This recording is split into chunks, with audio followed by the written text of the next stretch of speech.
Yang kadang-kadang dikasih papanya 15.000, kadang 20.000. Itu yang 10 mesti masuk celengan untuk dia niatkan disedekahkan ke saudaranya di Gaza. Kenapa kamu melakukan itu?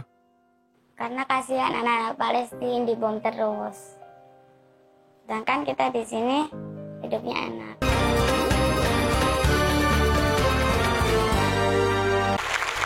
Pelan-pelan banget jalannya. Ayo Mora ke tengah. Bareng siapa kesini? Mama. Mama boleh bergabung. Bagaimana? Berangkat dari Jombang. Boleh kita berkunjung ke Jombang dulu ya? Yuk kita ke tempat Mora. Ini dia.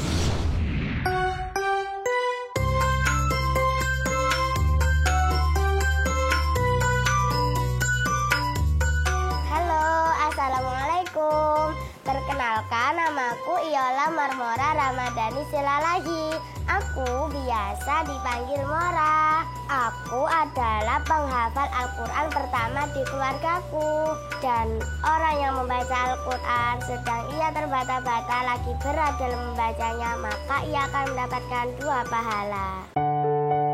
Mora adalah permata hati saya, juga permata hati keluarga. Bapak saya itu kan suka baca koran, dia aktif baca koran. Ada Ipong Silalahi, pemain sepak bola juga di sana. Bapak memberikan nama Ipong Silalahi biar beda dengan yang lain. Saya Ipong Silalahi masih Jawa. Kegiatan saya tanaman tebu, pertanian, kemudian ada sedikit properti kerjasama dengan pengembang, terus kemudian ada sosial keagamaan. Mora kecil termasuk anak yang tangguh dan kuat. Kenapa saya katakan demikian? Karena Mora terlahir dari kandungan saya yang bermasalah, mengalami pendarahan sampai 2 kali, tapi dia masih tetap bertahan dalam kandungan, kemudian tumbuh menjadi anak yang cerdas, lincah, periang, dan juga berprestasi. Ketika menang lomba, semua hadiahnya selalu disedekahin. Dan Mora bukan hanya menjadi anak yang cinta Al-Quran, tapi juga cinta sedekah. Mbak Mora ini anak yang ceria, kemudian dia berani sekali. Nah, Mbak Mora ini hobi di kelas, dia hobinya adalah membaca, kemudian murojaah. Mbak Mora sering kali mewakili sekolah di lomba baik itu tartil maupun tahfidz. Untuk Mbak Mora tetap semangat dalam belajar Al-Quran sampai dewasa, bahkan sampai akhir hayat. Semangat Mbak Mora. Oh, Mora. Ternyata nama kamu panjang juga ya. Iola Marmora Ramadhani Silalahi. Nama bapaknya adalah Ipong Silalahi. Orang Batak ternyata bukan. Enggak, bukan.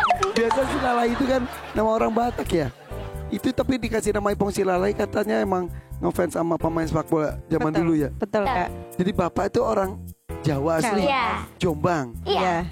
Mama juga Jombang. Saya Jawa Tengah, Kak, Jepara. Oh, Jepara, iya. Belajar ngapal Al-Qurannya dari usia berapa? Dari usia sekitar 5 tahun, iya. Setelah SK Resign saya turun. Oh, jadi dulu Mama emang bekerja? Iya. Sebagai? ASN guru SMK. Oh, guru SMK. Iya. Mengundurkan diri? Iya. Untuk? Kalau waktu itu saya ditanya, saya nggak tahu ya alasannya. Karena kejadiannya begitu cepat. Saya punya keinginan itu hari Sabtu, hari Senin saya sudah mengajukan surat untuk resign. Dan 1 tahun kemudian SK-nya turun.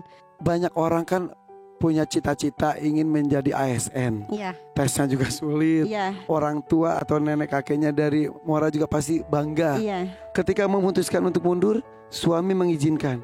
Orang tua?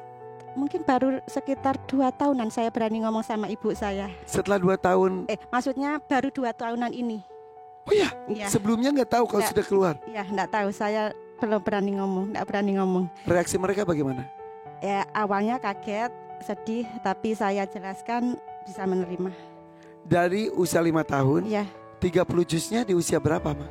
Usia 7 tahun. Oh iya? Iya. Hanya 2 tahun? Iya. Masya Allah, betul. Iya.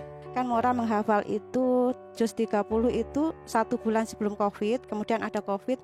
Nah di situ full untuk menghafal. Jadi selama ada waktu untuk pakai menambah murojaah gitu.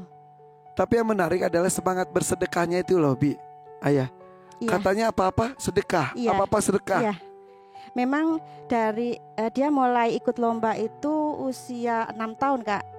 Kemudian saya biasakan setiap dapat hadiah separuh langsung saya sisihkan, kemudian ditabung. Nah, kemudian dari tabungan, dia punya tabungan itu bukan hanya dari lomba-lomba ya, tapi kadang mungkin dikasih papanya dan sebagainya, itu ditabung. Dan ketika kemarin ada Tufanul Aqsa, itu semua minta disedekahkan. Karena tiap hari lihat saya nangis gitu ya, lihat videonya pastiin itu, mah sedekahin aja gitu. Semua. Kemudian setelah uangnya yang di celengan di tabungan itu habis, dia punya inisiatif dari uang sekolahnya dia tabung yang kadang-kadang dikasih papanya 15.000, kadang 20.000, itu yang 10 mesti masuk celengan untuk dia niatkan disedekahkan ke saudaranya di Gaza. Kenapa kamu melakukan itu? Karena kasihan anak-anak Palestina dibom terus. Sedangkan kita di sini hidupnya enak. Simple tapi penuh makna. Kasihan mereka ya. Kita hidup enak di sini, mereka di sana bom terus berbunyi. Orang tuanya bisa hilang seketika, dirinya pun. Itu yang menggerakkan kamu. Iya. Ayat Taufikur Rahman. Anak kecil ini sudah mempunyai jiwa untuk berbagi dengan sesama. Ya, Irfan, yang pertama mengingatkan buat kita semua. Jadi kita di Indonesia rata-rata bermazhab kepada Syafi'iyah, yang di dalam salah satu karya kitab beliau namanya Al-Um.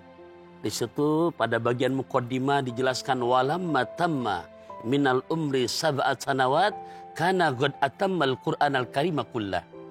Adanya Imam Syafi'i di usia 7 tahun sudah hafal 30 juz Al-Qur'an. Dan ternyata hari ini betul-betul menjadi pelajaran buat kita yang sudah dewasa. Di usia 7 tahun, Ananda Mora sudah hafal daripada 30 juz Al-Quran. Yang kedua, kita dapat pelajaran dari ibundanya. Pantas kalau bahasa Quran di surat Hud, di mana Allah mengingatkan buat kita semua, buat para orang tua, ayah, bunda. Di ayat ke-6, Bismillahirrahmanirrahim. Wa ma min dabbatin fil ardi illa 'alallahi rizquha. Jangankan kita yang punya akal, Allah memberikan gambaran binatang yang melata saja di muka bumi, Allah sudah tanggung rezekinya. Dan tadi ibunda rela melepaskan yang dimana orang lain pengen masuk ASN, Irfan. Ya Rob. Dan tadi Irfan nyinggung sedekah.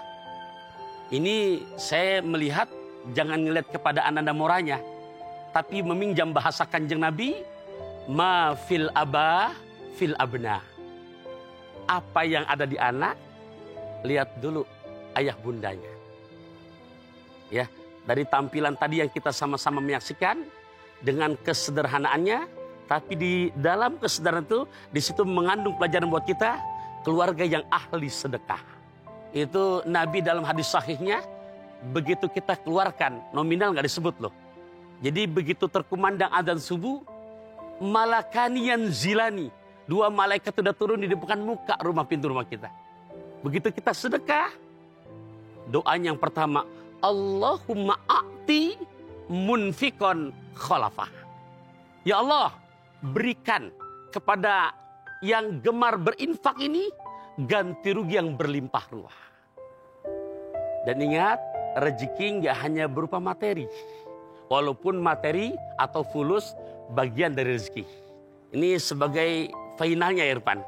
Di dalam Al-Quran kita simak Allah menawarkan kepada para orang tua dengan 4 tawaran terhadap anak.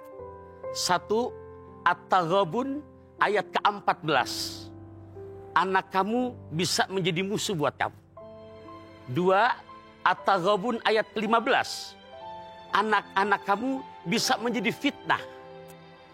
3, Al-Kahfi ayat 46. Al-malu wal banun zinatul hayatid dunya. Sekedar menjadi perhiasan kehidupan dunia. Tapi ibunda lebih memilih untuk nominasi yang selamat dunia akhirat. Al-Furqan ayat ke-74. Walladzina yaquluna Rabbana hablana min azwajina wa dzurriyyatina qurrata a'yun waj'alna lil muttaqina imamah. Boleh saya mantun Irfan ya? Boleh. Iya, ke Belgia ngajak mertua. Bekal colenak dibungkus koran. Bahagia hati orang tua ketika punya anak bisa hafal 30 juz Al-Qur'an. Masya Allah, luar biasa.